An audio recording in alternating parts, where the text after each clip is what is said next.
May mga uri ng hayop na sa tingin natin sila hindi umiral na nabuhay sa ating mundo, ngunit sila talaga'y nabuhay noong unang panahon na naubos lamang dahil sa pagkasira ng kanilang mga tirahan, pangangaso ng mga tao at pabago-bago ng panahon.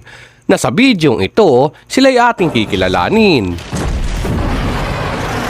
Kaya't bago tayo magsimula, ay nais ko po sana mag-subscribe po kayo sa aming channel, i-like ang bidyong ito at pindutin na rin ang notification bell para sa mga susunod pa nating mga talakayan.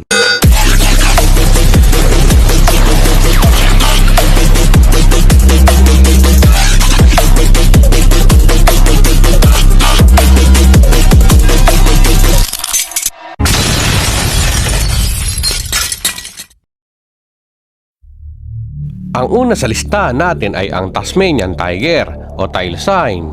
Ang mga Tasmanian Tiger ay isang uri ng carnivore na kumakain ng kangaroo, tupa, wallaby, daga at mga ibon. Mayroon silang stripe na kulay na maihalin tulad sa zebra at hugis na para bang isang aso. Sila'y naninirahan lamang sa mainland ng Australia, Papua New Guinea at Tasmanian Island.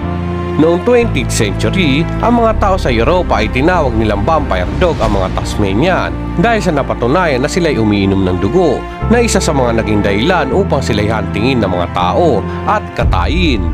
Subalit noong 1936 ng Hulyo ay diniklara ng gobyerno ang protected species para sa mga Tasmanian na pagbabawal huliin at patayin. Ngunit huli na pala ang lahat. Dahil sa paglipas lamang ng isang buwan ay namatay na ang huling Tasmanian noong September 7, 1936 sa Hobart Zoo ng Tasmania. Ayon sa National Museum of Australia, ang pagkaubos ng mga Tasmanian ay dahil sa mga patibong, pamamaril ng mga tao sa kanila. Na isa rin sa dahilan ng tuluyan nilang pagkaubos ay ang pabago-bagong panahon at mga naiulat na pagkakaroon ng sakit ng mga Tasmanian. At noong 1982 ay inihayag na ng International Union for Conservation of Nature na tuluyan nang nawala sa mundo ang Tasmanian Tiger. Husk Eagle. Ang ibon na ito ay sinasabing ang pinamalaking ibon na lumilipad sa ating kasaysayan na isa sa pinamabagsik na mandaragit na nanirahan sa South Island ng New Zealand. Ang ibon na ito ay may sukat na 1 metro o 3 talampakan, may bigat itong 15 kilos o 33 pounds. At may sukat ang lapad ng pakpak neto na 2.6 metro o 8.5 talampakan. May bilis naman ito sa paglipad na umaabot sa 56 to 80 kilometers per hour. Ang mga kinakain ng ibon na ito ay ang mga malalaking hayop na nasa kanilang kapaligiran, gaya na lamang ng opossum, subalit ang kanilang pangunahing pagkain ay ang mga moa, na isa na ring extinct animal na naubos na. Ayon sa mga eksperto, ang pagkaubos ng mga Husk Eagle ay sa pagdating ng mga unang tao sa New Zealand, na kung tawagin ay ang Maori, na hinihinalang nasa taong 1250 hanggang 1300 CE. Sa pagdating ng mga Maori sa New Zealand, ay naging kahati sila ng mga Husk Eagle sa pag-aanting sa mga moa na pangunahing pagkain ng mga ibong ito. Na unti-unting pagkaubos ng mga moa, na kahit pa ang mga agilang ito ay hinaanting din ng mga Maori gamit ang pagpapana at kinukuha din nila ang mga itlog upang maging pagkain. Hanggang sa tirahan na ng mga tao ang kagubatan ng bansang ito na siyang tirahan ng mga Husk Eagle. Naubos ang Husk Eagle noong 1400 CE na 600 taon nang mahigit ang nakakalipas. Ang malalaking ibon na ito ay natuklasan ng mga eksperto at ito'y naipakilala sa publiko noong 1870. Elephant birds. Ang ibon na ito ay ang pinakamalaking ibon na hindi lumilipad na naitala sa ating kasaysayan. Mas malaki pa ito kaysa sa Argentavis, isang extinct na rin na matatagpuan lamang sa bansang Argentina. Ang elephant bird ay matatagpuan lamang sa Madagascar na isang malaking isla sa silangang kontinente ng Afrika. Ito ay may taas na umaabot sa 3 metro at timbang na umaabot sa 500 kilogram. Ang mga itlog naman neto ay umaabot sa 1 metro ang lapad. Sila ay mga herbivore na kumakain lamang ng mga halaman at bunga ng mga puno. Subalit maaari din silang kumain ng mga buto ng ibang hayop upang makuhanan nila ng nutrisyon. Ang elephant birds ay naitala noon ng mga manlalakbay gaya na lamang ni Marco Polo noong 13th century. Pinaniniwalaan na naubos ang malalaking ibon na ito dahil sa sobrang pangangaso sa kanila. Sila inuuli para sa kanilang mga itlog at sa kanilang mga balahibo. upang gawing mga produkto ng mga tao at ang pagkatay sa kanila. Isa na rin dito ay ang labis na pagkain ng mga tao sa mga itlog ng elephant birds na naging sanhi ng pag-unti ng kanilang species.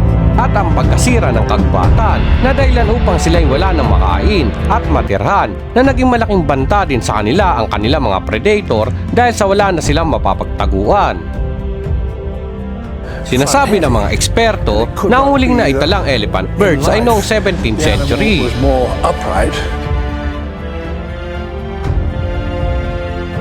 Giant ground sloths. Ang hayop na ito ay nabuhay noong panahon ng Pleistocene na panahon ng Ice Age na tumagal ng 2.6 milyon taon. Sila'y nanirahan sa North America, South America at Central America. Para sa akin, ang ulo ng nilalang na ito ay mahihalin tulad ko sa isang mongoose at ang katawan naman nito ay naawig sa isang oso. Subalit ang mga giant ground sloths ay may makakapal na balahibo upang maging kanilang proteksyon at magsisilbing kumot para sa lamig na kanilang nararamdaman.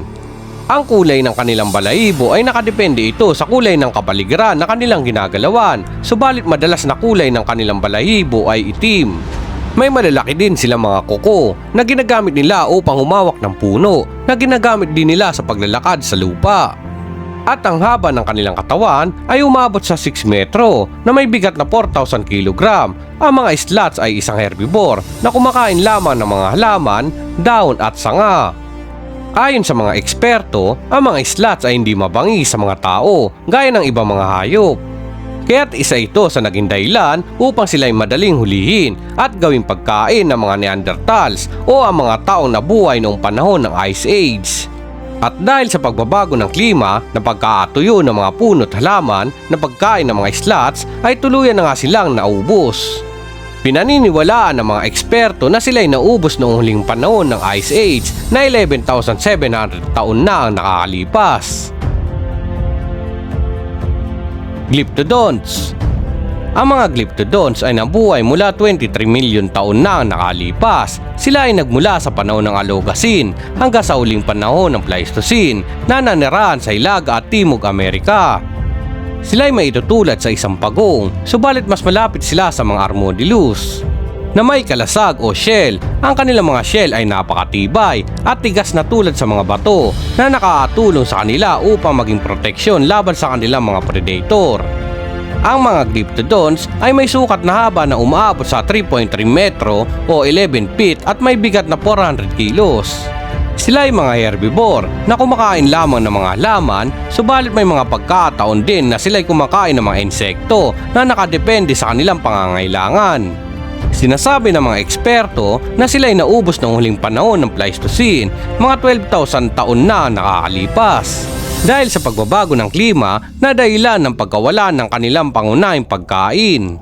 At dahil sa labis na panghuhuli sa kanila ng mga Paleontologians na mga sinaunang tao noong unang panahon, upang kanilang maging pagkain at gawing kasangkapan ang mga shell para sa kanilang pamumuhay sa pang-araw-araw.